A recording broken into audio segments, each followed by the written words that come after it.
En primer lugar, soy médico. Mi actividad de todos los días, 100% es clínica.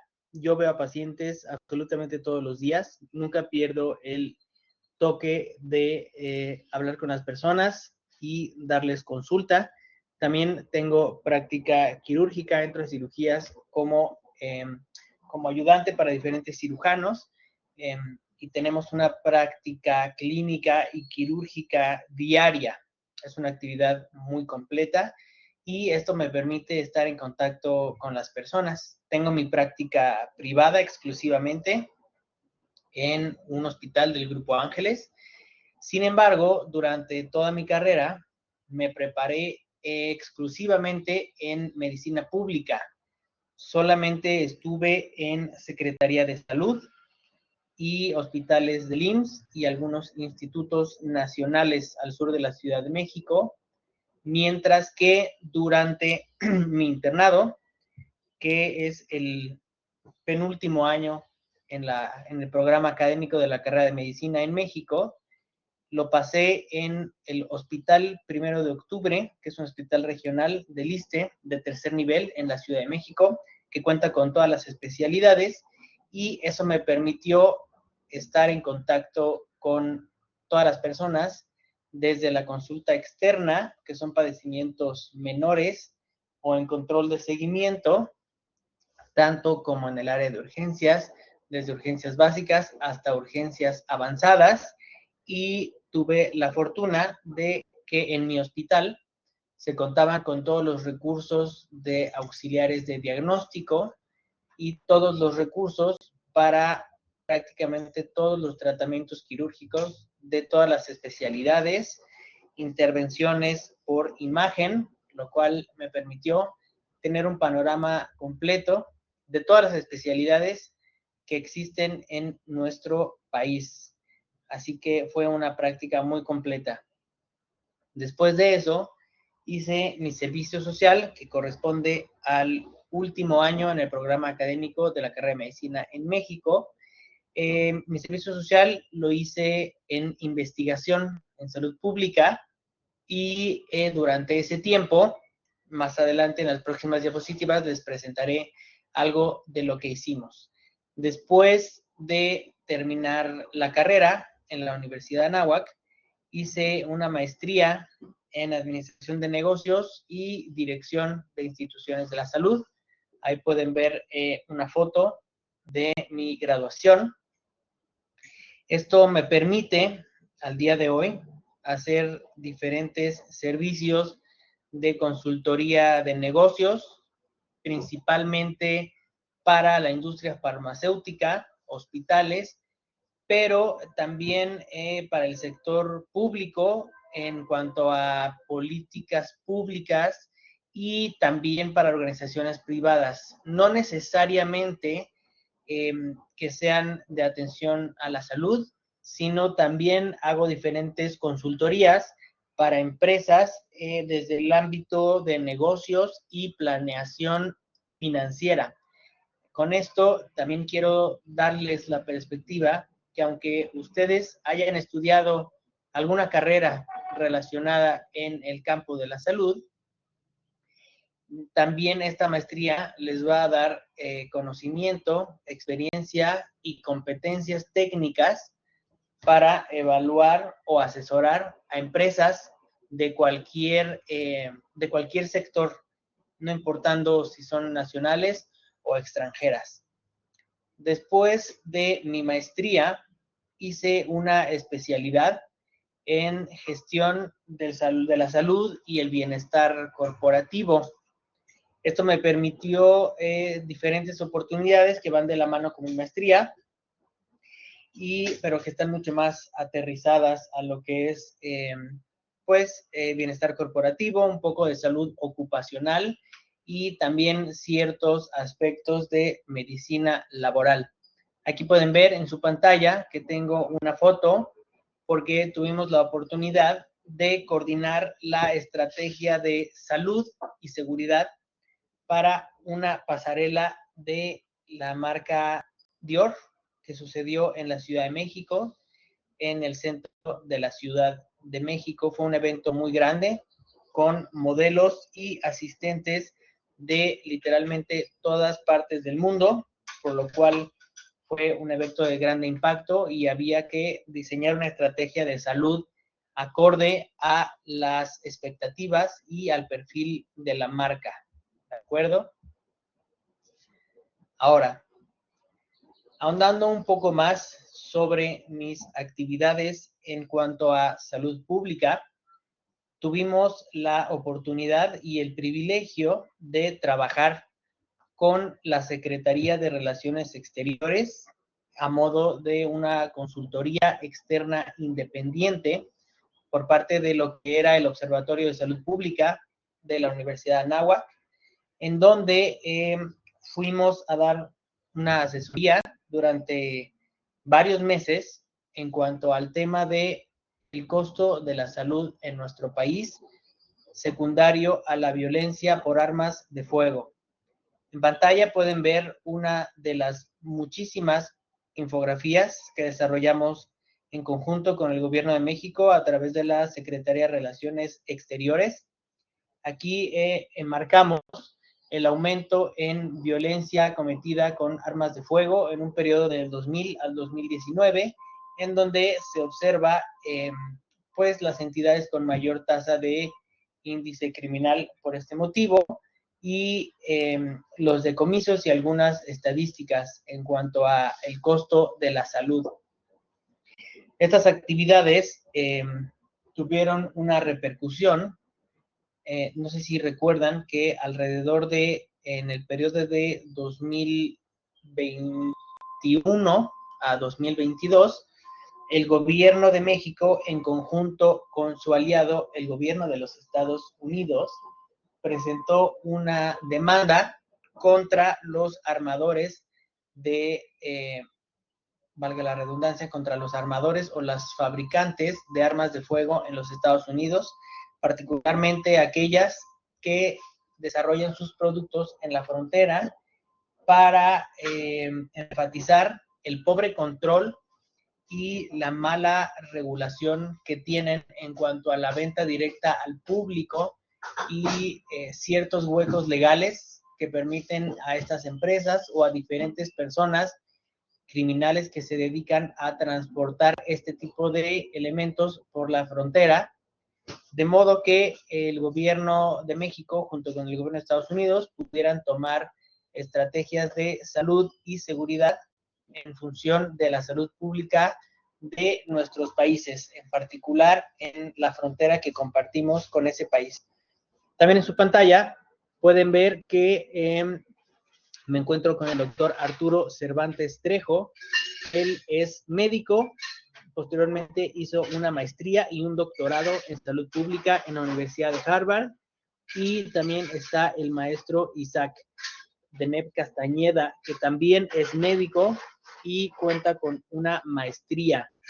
Esta imagen que pueden ver del águila es un ícono característico en la Secretaría de Relaciones Exteriores, en el centro de la Ciudad de México, en la planta baja, antes de pasar al área de los elevadores, en donde es un distintivo único de la Secretaría, y espero que algún día tengan la oportunidad de conocerlo, así como de poder interactuar con diferentes instituciones gubernamentales a nivel federal.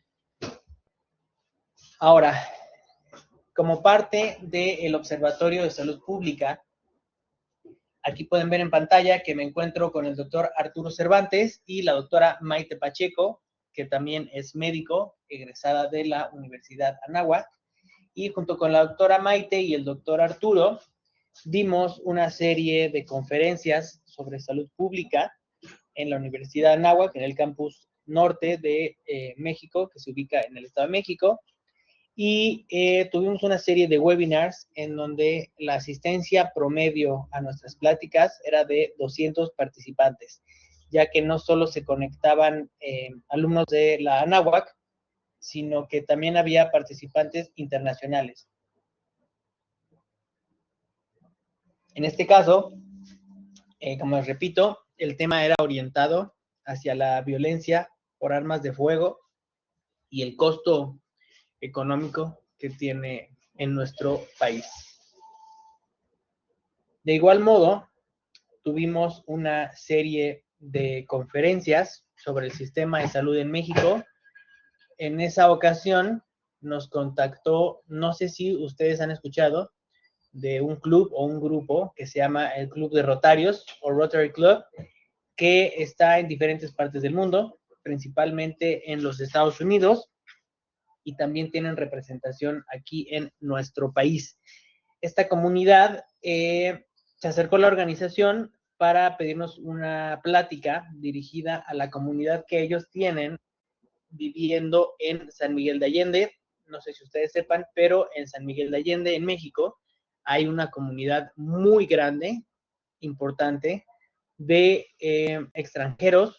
Ellos se llaman a sí mismos como expatriados, que viven en San Miguel de Allende y tienen una comunidad muy unida entre ellos, de modo que muchos de ellos no conocen el sistema de salud aquí en México, y dado su edad y su incidencia y comorbilidades, pues les interesaba conocer cómo funcionaba el sistema de salud de nuestro país para que ellos lo pudieran utilizar una vez que fuera necesario. Esta conferencia sucedió al mismo tiempo de la pandemia por COVID-19 que tuvimos en nuestro país.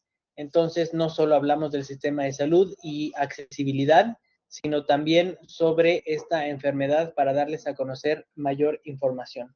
Pueden ver también en pantalla que esta actividad la hice yo junto con el doctor Arturo Cervantes y otros participantes de nuestra cátedra. El doctor Cervantes era nuestro líder y era el presidente de la cátedra de investigación.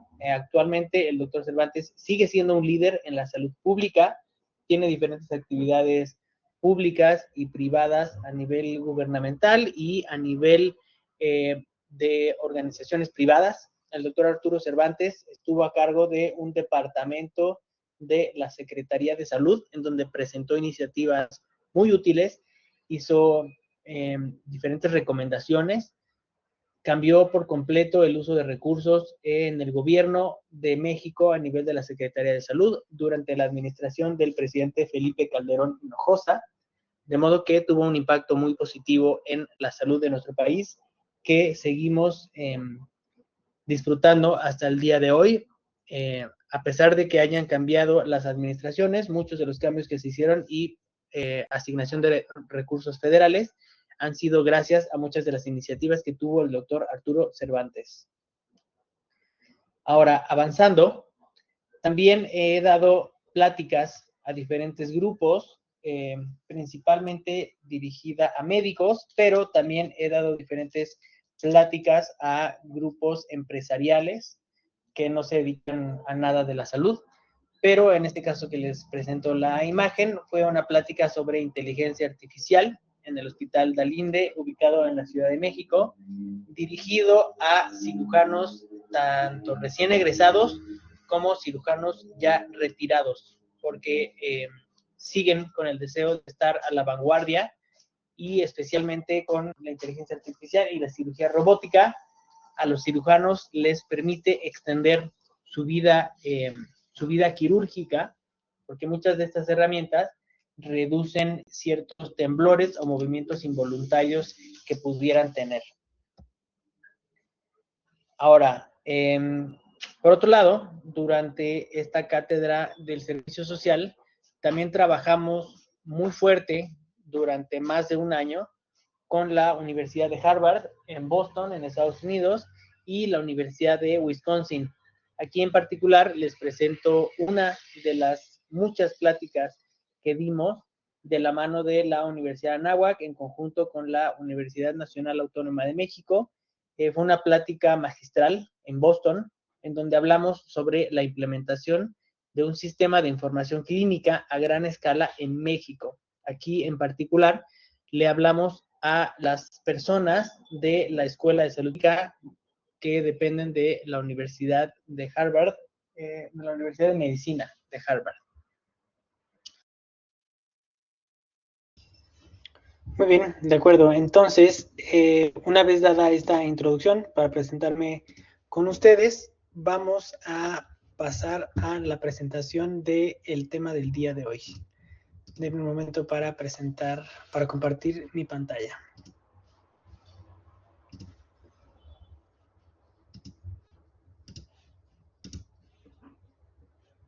De acuerdo. Ya lo pueden ver en pantalla.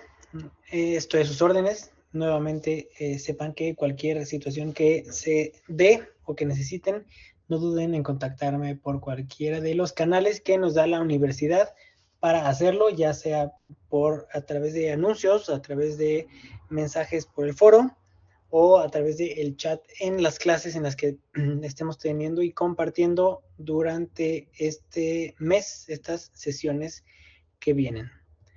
Como objetivos para el día de hoy, en cuanto a este tema, es que al final de la sesión serás capaz de definir el dolor desde una perspectiva clínica y deportiva, principalmente. En pantalla puedes ver el resto de los mensajes, pero hoy vamos a estudiar un tema central para cualquier profesional de ciencias del deporte, el dolor. Y quiero empezar con una pregunta que seguramente todos han escuchado alguna vez en el gimnasio, en la cancha o en una pista. Si duele es porque está funcionando o no pain, no gain. Esta idea suena motivante, pero clínicamente no siempre es correcta. A veces el dolor es parte de la adaptación al esfuerzo y otras veces es una señal de alarma que nos está diciendo que algo va mal. En esta clase vamos a aprender a distinguir estas situaciones. No vamos a ver el dolor como una simple molestia, sino como una experiencia compleja que tiene base fisiológica, interpretación subjetiva, impacto cultural y consecuencias prácticas en el deporte. Al final, la meta no es solo definir dolor, sino aprender a pensar cómo se evalúa, cómo se interpreta y cómo se maneja en un deportista.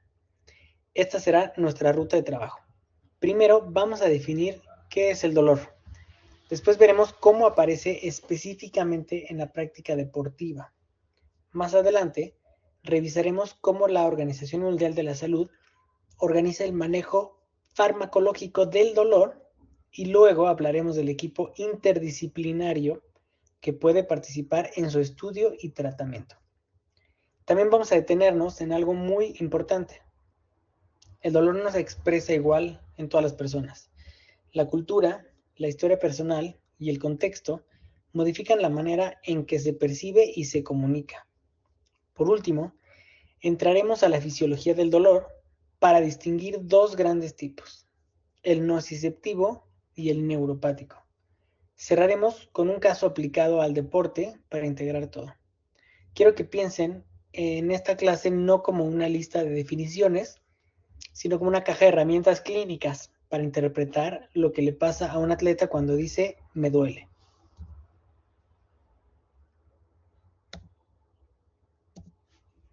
Empecemos con la definición. El dolor puede entenderse como una experiencia sensorial y emocional desagradable asociada a un daño real o potencial. Quiero subrayar dos palabras, experiencia y desagradable. Decimos experiencia porque el dolor no es solamente algo que ocurre en el tejido, también es algo que el sujeto siente, interpreta y comunica. Por eso dos personas con lesiones semejantes pueden reportar intensidades muy diferentes. También es una señal. En términos biológicos, el dolor ayuda al ser humano a detectar que algo no está bien y a reaccionar antes de que el daño sea mayor. En ese sentido, tiene valor protector. Sin embargo, cuando el dolor persiste, deja de ser solo una alarma útil y puede convertirse en un problema en sí mismo. Por eso en clínica del dolor no basta con preguntar dónde te duele. También hay que preguntar cómo empezó, cuánto dura, cómo lo vive el paciente y cómo afecta su función. Durante todas las sesiones en pantalla vas a estar viendo los mensajes clave y las ideas principales que me gustaría que tomas en cuenta para nuestra sesión. Aquí ya lo hemos comentado. Debe atenderse para evitar cronificación. Estamos hablando del dolor. No siempre es visible o medible de forma directa. Y la idea clave aquí es que el dolor no es solo tejido dañado, también es una experiencia vivida.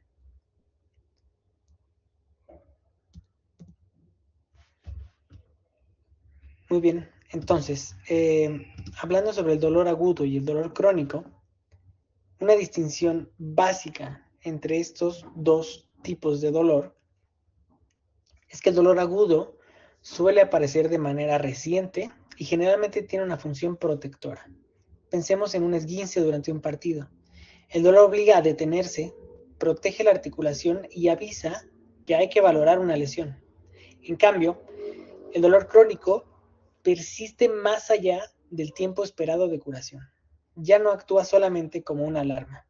En muchos casos, se convierte en una condición que afecta la vida diaria, el sueño, el estado de ánimo, la autonomía y el rendimiento. Esta es una diferencia muy importante en deporte. Un dolor agudo puede originar, eh, a partir de una acción inmediata en campo, como lo mencionábamos, algún esguince o algo súbito. Un dolor crónico exige una mirada mucho más amplia, porque ya no estamos hablando solo de tejidos, sino de conducta, adaptación, emociones y función. Entonces, primera idea diagnóstica. Cuando alguien refiere dolor, una de las preguntas más importantes es si estamos frente a una alarma reciente o frente a un problema persistente.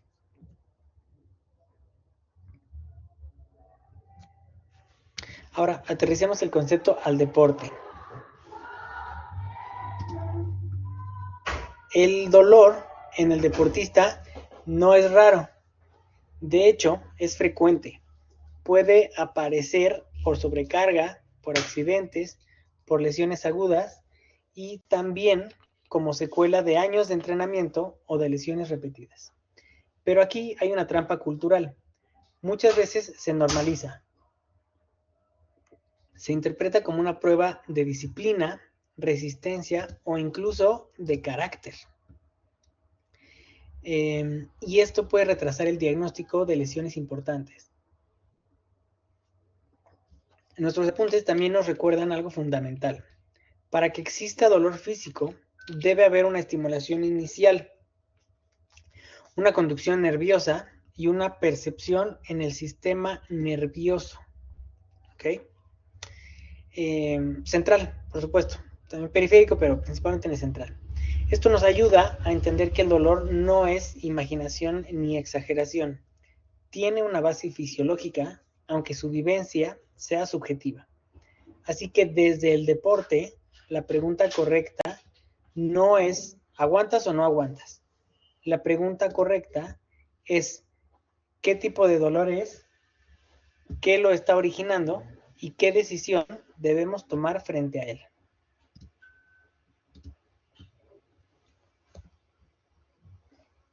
Estamos cerca de la mitad de la sesión. Te recuerdo que debes tomar pausas activas.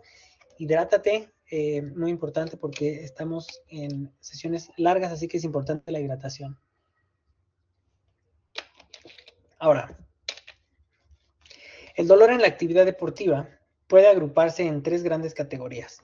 La primera es el dolor inducido por el ejercicio y no necesariamente traumático. Aquí entran los calambres, el dolor muscular agudo o el dolor muscular de aparición tardía. No siempre hay un golpe o una lesión estructural evidente, pero sí hay dolor relacionado con la carga. La segunda categoría es el dolor traumático. Este sí se asocia a lesiones, golpes, colisiones o mecanismos claros de daño. En estos casos, la intensidad suele depender de la energía del impacto, la cantidad de tejido lesionado y la estructura anatómica involucrada. La tercera es el dolor crónico o residual. Este aparece con los daños acumulados de deporte, con movimientos que rebasan límites funcionales, con cirugías previas o con lesiones recurrentes. Esta es una clasificación muy útil porque orienta la sospecha clínica. No es lo mismo un dolor que empezó después de un sprint intenso que uno tras una entrada fuerte o uno que el atleta arrastra desde hace meses. La literatura ejemplifica varias situaciones frecuentes. Entre los traumatismos o molestias dolorosas aparecen los calambres, el estiramiento o la elongación muscular. Los calambres suelen entenderse como contracciones dolorosas.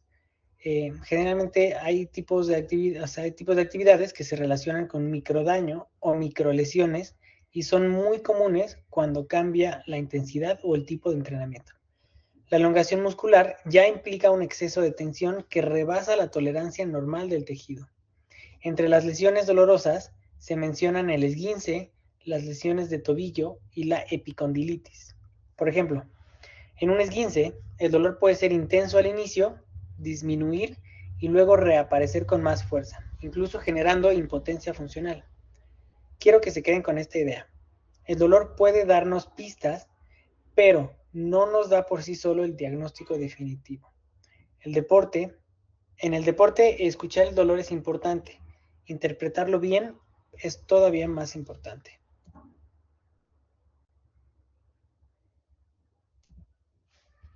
Pasemos al manejo del dolor. La Organización Mundial de la Salud plantea que el tratamiento debe ser racional, progresivo y ajustado a la intensidad del dolor y a la respuesta del paciente. Para fines docentes, hoy nos interesa comprender tres grandes grupos de fármacos. Primero, los analgésicos no opioides, como el paracetamol o el metamizol, que suelen utilizarse en dolor leve o moderado. Segundo, los opioides que se reservan para dolor más intenso y que exigen mucha mayor vigilancia por sus efectos adversos y por el riesgo de dependencia. Y en tercer lugar, los coanalgésicos y coadyuvantes, que son especialmente útiles cuando el dolor tiene componentes neuropáticos o cuando existen síntomas acompañantes como ansiedad, insomnio o depresión. Lo importante aquí no es memorizar listas largas, sino entender el principio clínico. No todos los dolores se tratan igual. El tratamiento correcto depende de la intensidad, del mecanismo del dolor y del contexto del paciente. Aquí en pantalla pueden ver esta agrupación de la cual les estoy hablando. La escalera analgésica de la Organización Mundial de la Salud resume muy bien la lógica del tratamiento farmacológico. En el primer peldaño se utilizan no opioides con o sin coadyuvantes. Si esto no es suficiente, se asciende al segundo peldaño, donde se agrega un opioide débil. Si el dolor sigue sin controlarse, se pasa al tercer peldaño con opioides potentes. La idea es progresar según la necesidad y no empezar por el recurso más fuerte sin justificación. Ahora, en el deporte, esta escalera tiene una capa adicional de complejidad: el cumplimiento del reglamento y controles antidopaje. Esto significa que el manejo del dolor no puede pensarse solo desde la farmacología, sino también desde la regulación deportiva y la responsabilidad profesional. Entonces, en un deportista, la pregunta no es únicamente qué le quita el dolor, sino también qué está permitido, qué requiere supervisión y qué consecuencias tendría usar determinada sustancia.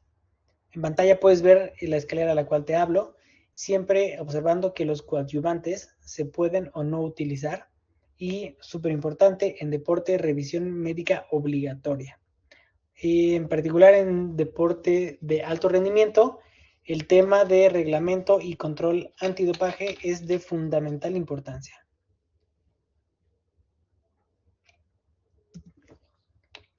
Este es uno de los puntos más valiosos del bloque. El dolor, sobre todo cuando es persistente o complejo, no debe tratarse de manera aislada.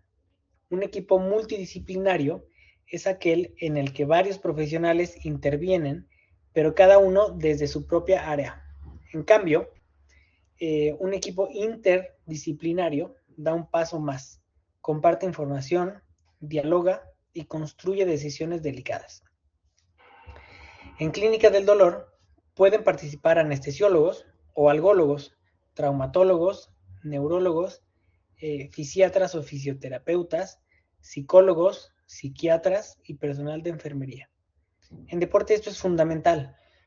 Un atleta con dolor no necesita solo que le quiten el dolor, necesita una estrategia para recuperar su función, proteger tejido, sostener salud mental, cuidar el rendimiento futuro y evitar recaídas. Por eso, una gran enseñanza de este bloque es que el mejor manejo del dolor rara vez depende de una sola disciplina. Cuando el dolor se vuelve crónico, el problema deja de ser exclusivamente físico. El paciente puede dormir mal, rendir menos, irritarse con facilidad, desarrollar ansiedad, perder motivación o incluso modificar su identidad como deportista. En alguien que compite, el dolor crónico también puede afectar su relación con el entrenamiento, con el cuerpo y con el equipo. Por eso, nuestros apuntes insisten en que el dolor debe comprenderse en múltiples dimensiones: física, cognitiva, emocional, conductual y social.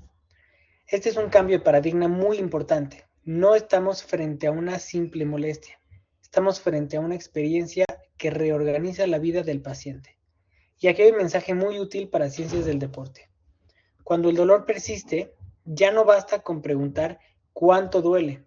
También hay que preguntar qué le impide hacer, cómo lo está afectando y qué factores lo están manteniendo.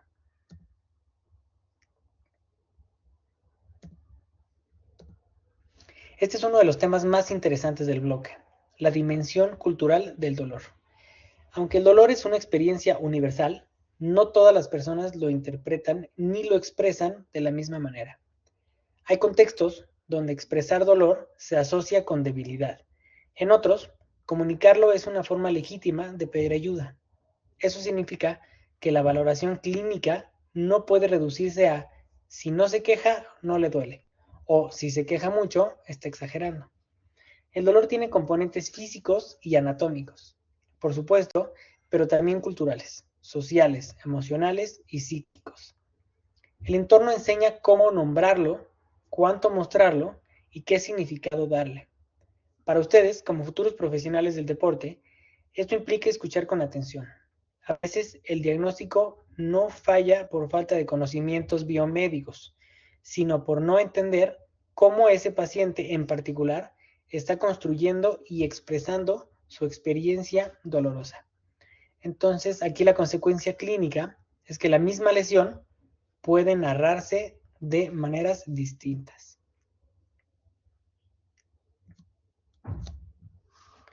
Si el dolor es subjetivo, entonces surge una pregunta importante: ¿cómo lo medimos?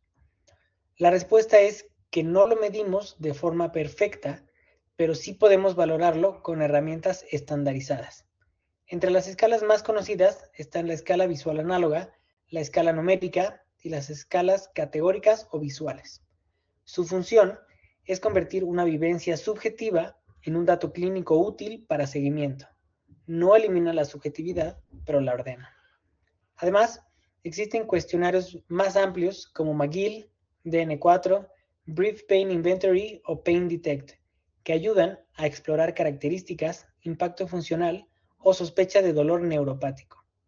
En ciencias del deporte, estas herramientas son valiosas porque permiten comparar evolución.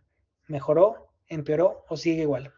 Así que cuando un atleta dice "me duele mucho", el siguiente paso profesional es transformar esa frase en una valoración mucho más estructurada y útil para tomar decisiones informadas.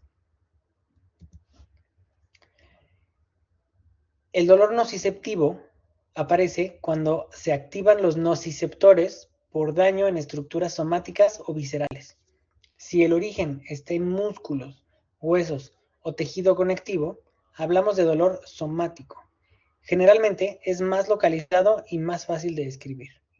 Si el origen es visceral, el dolor suele ser más difuso, más difícil de localizar y a veces incluso referido a otra zona. El segundo gran grupo es el dolor neuropático.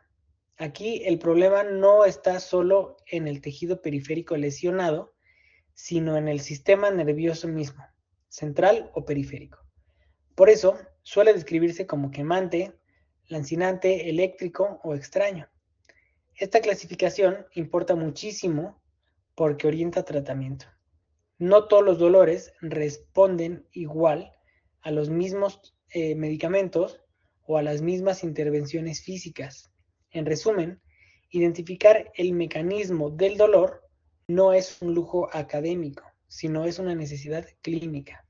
Aquí en pantalla podemos ver un resumen de estos mensajes clave para que sea más fácil para ustedes. Además de hablando del dolor neuropático, también lo pueden referir como hormigueo o como eléctrico. Y este dolor puede persistir aún sin una lesión tisular activa.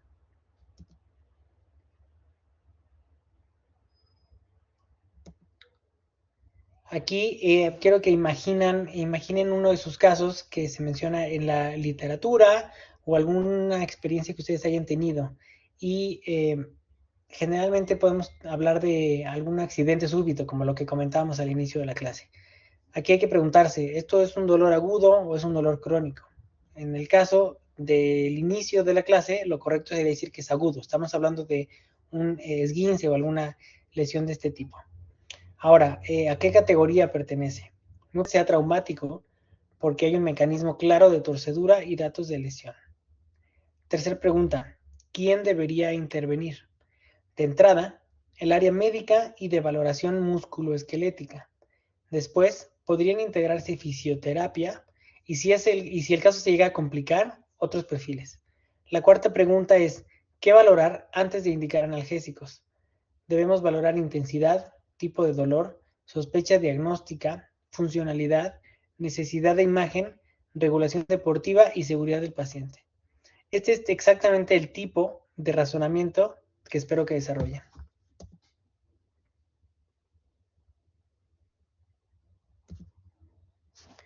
Cierro con 8 mensajes para llevar a casa.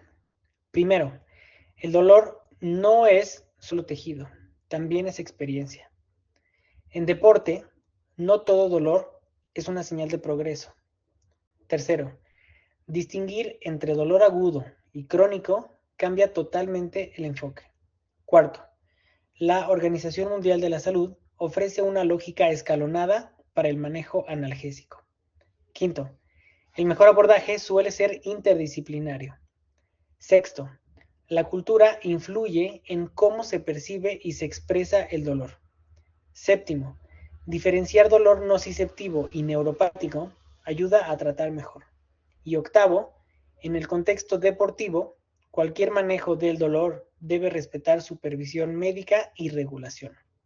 Si ustedes se quedan con estas ideas, ya tienen una base sólida para estudiar clínica del dolor aplicada al deporte. Con esto finalizamos el contenido de la sesión del día de hoy. Todavía tenemos algunos minutos antes de que termine la sesión, así que estoy a sus órdenes. Aquí estos 10 minutos que nos restan de la clase los vamos a dedicar a que si tienen alguna duda, si tienen algún tipo de cuestionamiento, los puedo leer ya sea a través del chat, a través de la plataforma, incluso si desean hacerlo por ese método, se puede. Aunque ya no voy a estar compartiendo nada, estoy aquí en pantalla con ustedes durante los próximos 10 minutos para llevar a término esta clase y podamos discutir en caso de que haya algunas dudas. Si pasan 5 minutos y no hemos recibido preguntas, vamos a terminar la sesión ahí para que tengan 5 minutos de descanso antes de la siguiente hora en caso de que tengan otra clase. Así que sin más, les agradezco una vez más su atención y les recuerdo una vez más que estoy a sus órdenes el día de hoy en el chat y el resto de las semanas a través de la plataforma. No duden en escribirme y nuevamente muchas gracias.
Muy bien, pues ya transcurrieron 5 minutos, no hemos recibido preguntas en el chat. Gracias por su atención. Los dejo un par de minutos para que hagan sus pausas activas, se hidraten y estén listos para la siguiente hora de clase. Les recuerdo nuevamente que estoy a sus órdenes y les agradezco su atención. Hasta luego.